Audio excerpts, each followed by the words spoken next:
Shalom, selamat pagi, salam sejahtera bagi kita semua.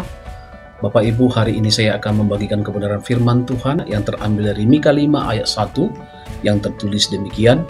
Tetapi engkau, hai Bethlehem Efratah, hai yang terkecil di antara kaum-kaum Yehuda, daripadamu akan bangkit bagiku seorang yang akan memerintah Israel, yang permulaannya sudah sejak purbakala, sejak dahulu kala.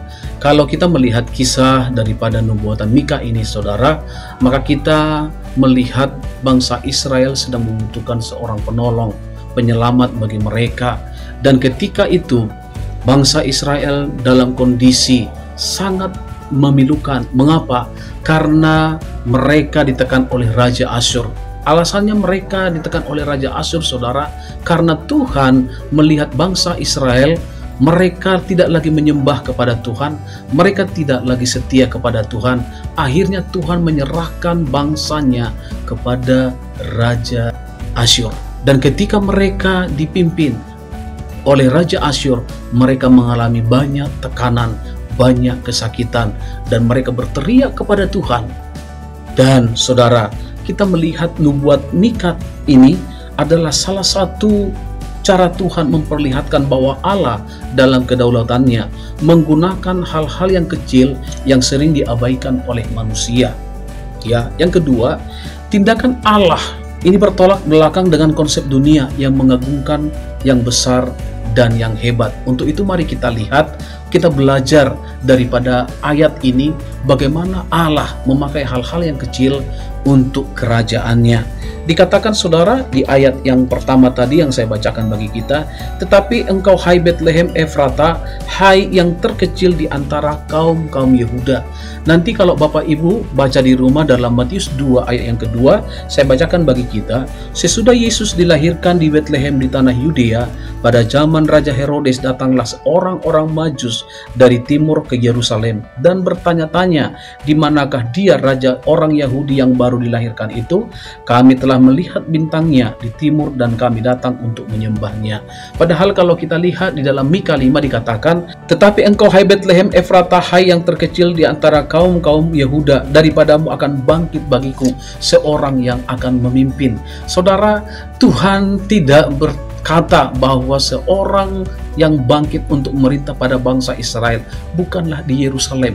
Tetapi kita lihat orang Majus ini, mereka datang. Siapa mereka? Mereka adalah orang-orang yang ahli, dan mereka hanya berpikir bahwa kelahiran juru selamat, kelahiran seorang raja bagi bangsa Israel tentunya di mana? Di Yerusalem. Mengapa? Karena mereka tahu Yerusalem adalah pusat kota. Dan mereka berpikir dari sanalah akan tampil seorang yang akan bangkit memimpin bangsa Israel. Itu sebabnya, saudara, mari kita lihat dalam pelibatan Tuhan akan Bethlehem dalam karya penyelamatan bagi bangsa-bangsa Israel. Ya, kita perlu belajar dari Allah. Yang pertama, menghargai hal yang kecil. Orang-orang Majus mungkin berpikir bahwa orang hebat, orang yang pintar, keturunan bangsawan itulah yang akan bangkit untuk memimpin bangsa Israel, untuk bangkit memerintah bagi bangsa Israel. Tetapi saudara, kalau kita lihat ketika orang Majus itu datang ke Yerusalem, mereka tidak ketemukan. Mengapa? Karena Yesus bukan lahir di kota besar. Dia lahir di kota kecil. Itu sebabnya Bapak Ibu, saudara, saudariku yang saya kasihi dalam nama Tuhan Yesus, jangan pernah menganggap remeh orang kecil. Jangan pernah menganggap remeh dirimu. Meskipun engkau mungkin berkata, saya lahir dari kampung, saya bukan lahir dari garis keturunan bangsawan, saya bukan lahir dari tengah-tengah orang kaya dan orang hebat. Tetapi saudara, ketika engkau percaya kepada Tuhan dan menyerahkan hidupmu dalam rencana Dia, melibatkan Tuhan dalam impianmu, dalam segala usahamu, dalam segala perencanaanmu, maka Tuhan menghargai hal yang kecil.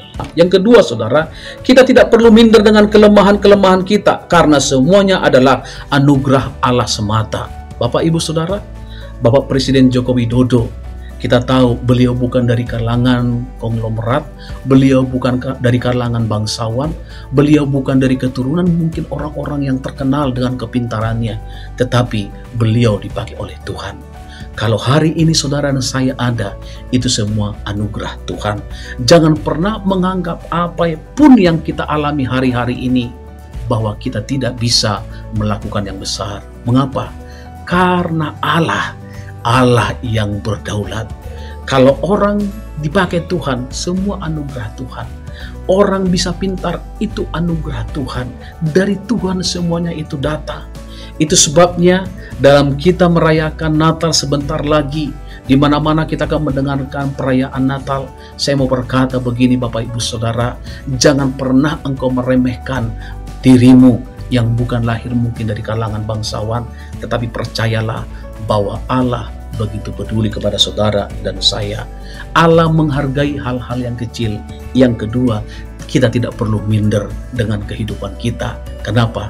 Karena Tuhan yang lahir, yang ada, yang sudah turun ke dalam dunia, Tuhan yang besar yang tinggal di dalam saudara dan saya. Hari ini, sebelum engkau beraktivitas, percayalah dan tetaplah optimis. Dan saya berdoa bagi Bapak Ibu yang mungkin sedang sakit, saya berkata dalam nama Tuhan Yesus, Allah yang besar itu, Allah yang menyembuhkanmu. Bagi saudara yang sedang berusaha, bagi adik-adik yang kuliah, anak-anak yang sekolah, tetaplah percaya kepada Tuhan, bahwa Tuhan dengan anugerahnya dicurahkan bagi kita. Tuhan Yesus memberkati.